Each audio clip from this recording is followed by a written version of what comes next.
নমস্কার।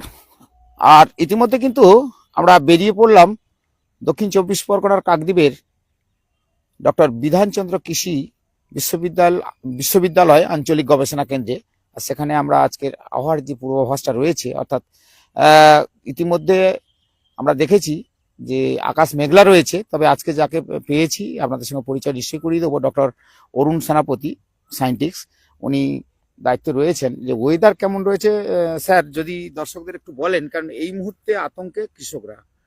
হ্যাঁ, এটা খুবই গুরুত্বপূর্ণ একটা বিষয় এই মুহূর্তে, যে আমাদের এই আঞ্চলিক গবেষণা কেন্দ্রে যে প্রজেক্টটা চলছে ভারত মৌসুম বিজ্ঞান বিভাগ বা আইএমডি, ইন্ডিয়ান মেট্রোলজিক্যাল ডিপার্টমেন্টের গ্রামীণ কৃষি মৌসুম সেবা, তার অন্তর্গত আমাদের আগামী 5 দিনের যে পূর্বাভাসে আমরা গত 22 তারিখেই দিয়ে দিয়েছিলাম যে 23-24 এই 2 দিন হালকা থেকে মাঝারি বৃষ্টিপাতের সম্ভাবনা আছে পূর্ব পশ্চিম মেদিনীপুর, দক্ষিণ চব্বিশ পরগনা এবং কলকাতায়, এবং তার সঙ্গে বজ্র বিদ্যুতের একটা আভাস আছে।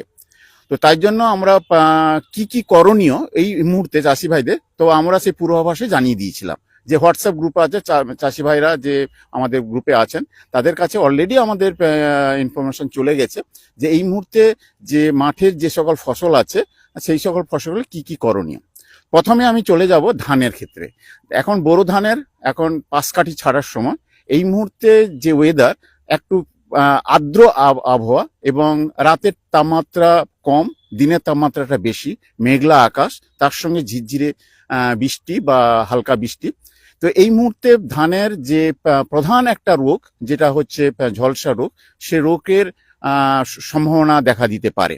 তো এই রোগের যাতে না আসে বা যদি দেখা দেয়, তো চাষি ভাইরা কি করণীয় সেটা আমরা সেই পূর্বাভাসে জানিয়ে দিয়েছিলাম। তবুও আমি এই মুহূর্তে কয়েকটা জিনিস আপনাদের বলে দিচ্ছি। তো আপনারা মাঠে যান, মাঠে গিয়ে দেখুন যে এই আবহাওয়ায় আপনাদের ধানের পাতায় যারা একটু নাইট্রোজেন সার দিয়েছেন বা ইউরিয়া দিয়েছেন, তো ধানের গাছ সবুজ হয়ে আছে। তো এই আর্দ্র আবহাওয়ায় যে ঝলসা রোগ বা ব্লাস্ট, সেই রোগের একটা প্রাদুর্ভাব হওয়ার সম্ভাবনা আছে। এবং সেই সম্ভাবনার জন্য আমরা এই মুহূর্তে বলছি যে আজকাল মানে 23-24 যে 2 দিন যে পূর্বাভাস আছে, এই 2 দিন চলে যাওয়ার পরে যখন রোদ উঠবে, তখন আপনারা ট্রাইসাইক্লোজল গ্রুপের যে ওষুধটা আছে, বাজারে পাওয়া যায় বিভিন্ন নামে, তো সেই ওষুধটা 1 লিটারে 6 গ্রাম করে দিয়ে স্প্রে করে দেবেন 10টার মধ্যে, বা যখন শিশিরটা পাতা থেকে ঝরে যাবে তখন তারপরে স্প্রেটা করবেন। কারণ এটা প্রিকশন মেজার হিসাবে আমি বলে দিচ্ছি, এটা একটা দেবেন। কেননা এই ঝলসা আসার সম্ভাবনাটা প্রায় 100% এই আবহাওয়ায়। এর সঙ্গে আরো কয়েকটা জিনিস আছে এই সময়, যে ধানের ক্ষেত্রে, যেটা হচ্ছে মাজরা পোকা। এই আবহাওয়ায় কিন্তু মাজরা পোকার একটা সম্ভাবনা থাকে, আক্রমণের সম্ভাবনা থাকে। তো সেই সম্ভাবনাটাকে করার জন্য আপনারা যে দানাদার ওষুধগুলো ব্যবহার যদি করে না থাকেন, তাহলে ইমিডিয়েট সেটা আপনারা জমিতে ছড়িয়ে দিন। বিভিন্ন যেটা ফাটেরা বলে একটা বাজারে পাওয়া যায়, সেটা একর প্রতি 4 কেজি হারে আপনারা দিয়ে দিতে পারেন। তাহলে আপনার ধানের গাছ সুস্থ সবল থাকবে, পরবর্তী সময়ে কোনো রোগ বা পোকার আক্রমণ হবে না। সবজি, এক্ষেত্রে সবজি চাষের তো একই পরিস্থিতি হতে পারে। হ্যাঁ, সবজি চাষেরও একই রকম হতে পারে। এই সময় মাঠে যেগুলো কুমড়ো জাতীয় যেসব ফল আছে, শশা আছে, কুমড়ো আছে, লাউ আছে, এই সময় ডাউনি মিলডিউ বলে এক ধরনের রোগের দেখা যায়, যেটা পাতাটা কিনারা থেকে কুঁকড়ে মাঝের দিকে চলে আসবে, এবং মাঝে মাঝে পোড়া পোড়া দাগ হয়ে যাবে। এই ডাউনি মিলডিউটা খুব একটা ছত্রাক ঘটিত রোগ, এই খুব মারাত্মক রোগ, এবং দেখা যাবে পাতাগুলো সব শুকিয়ে মুড়মুড়ে হয়ে যাবে। তো তার জন্য যে সকল ওষুধ বাজারে আছে, যেরকম ক্লোথ্যালোনিল বলে একটা ওষুধ 2 ml পার লিটারে করে যদি আপনারা স্প্রে করে দেন, তাহলে কিন্তু এই ডাউনি মিলডিউ থেকে আপনারা আপনার ফসলকে রক্ষা করতে পারবেন। এছাড়া যে লঙ্কা আছে মাঠে, বেগুন আছে, ঢেঁড়স হয়তো লাগাচ্ছেন বা লাগিয়ে দিয়েছেন, তো তাদের ক্ষেত্রেও এই আবহাওয়া কিন্তু ওদের ছত্রাক ঘটিত রোগের ক্ষেত্রে খুবই অনুকূল। তো তার জন্য আপনারা অবশ্যই ব্যবস্থা নেবেন, যাতে আপনার ছত্রাক ঘটিত রোগ থেকে আপনার ফসলকে রক্ষা করতে পারবেন। তো এক্ষেত্রে দেখা গেছে ওয়েদার তো খারাপ, সেটা আপনি বলে দিলেন, কিন্তু এবছরের এই প্রথম মরশুমে দেখতে পাচ্ছি একটা ওয়েদার খারাপ হলো, তারপরে বৃষ্টি ঝিরিঝিরি বিভিন্ন জায়গায় হয়েছে। দক্ষিণ চব্বিশ পরগনা মেদিনীপুর থেকে শুরু করে একাধিক জায়গায় হয়েছে। তো এবছর আমের আমের যে মুকুলটা এসেছে, হুম।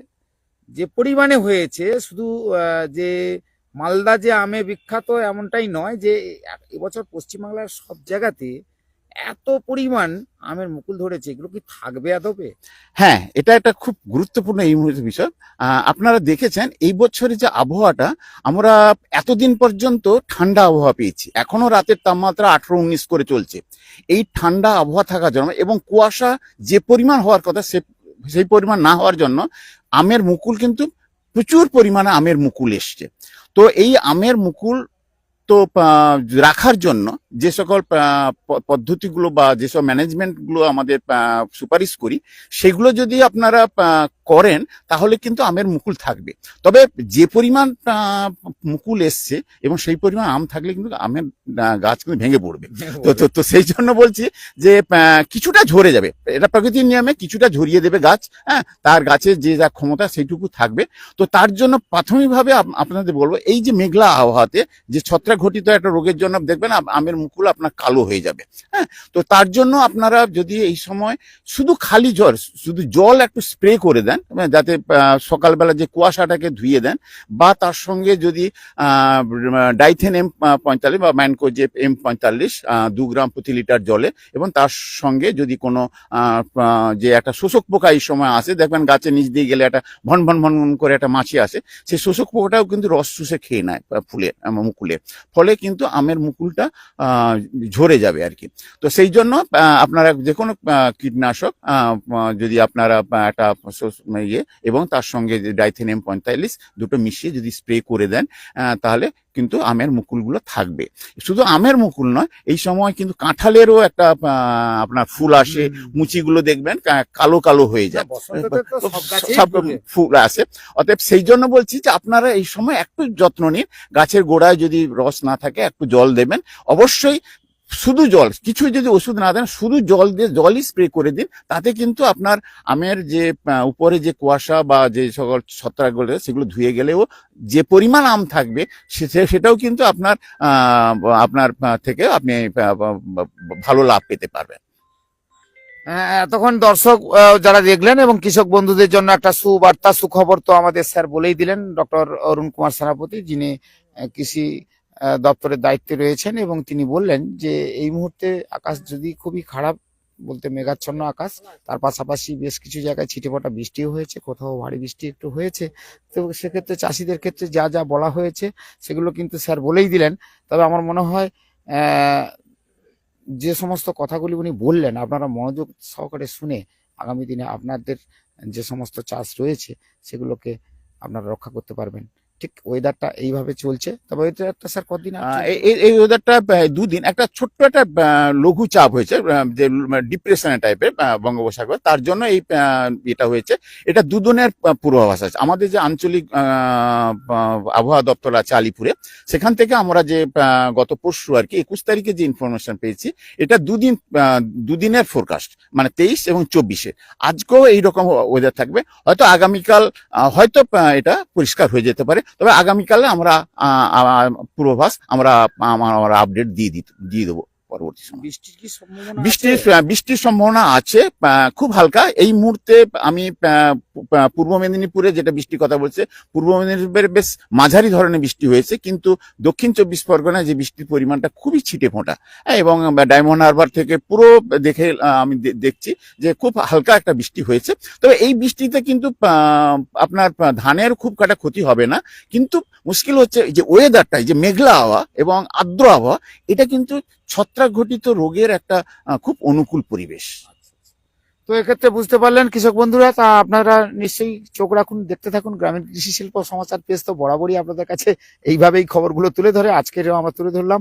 আর আমরা যে জায়গা থেকে তুলে ধরলাম বলে দিয়ে আপনাদেরকে আগেও বলেছি, এখনো বলে দিলাম, দক্ষিণ 24 পরগনার কাকদ্বীপ ব্লকের বা কাকদ্বীপ বিধানসভার ডক্টর বিধানচন্দ্র কৃষি বিশ্ববিদ্যালয় আঞ্চলিক গবেষণা কেন্দ্রের এখান থেকেই আমরা সরাসরি দেখালাম আপনাদেরকে। আর আমরা স্যারের সঙ্গে তো কথা বলে আপনাদেরকে জানিয়ে দিলাম। সবাই ভালো থাকবেন, আগামী দিনে নিশ্চয়ই এরকম আবহাওয়ার যে আপডেট নিশ্চয়ই আপনাদের দিয়ে দেবো।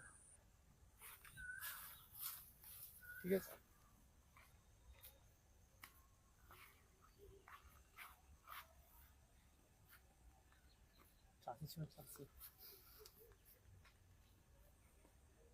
কাছে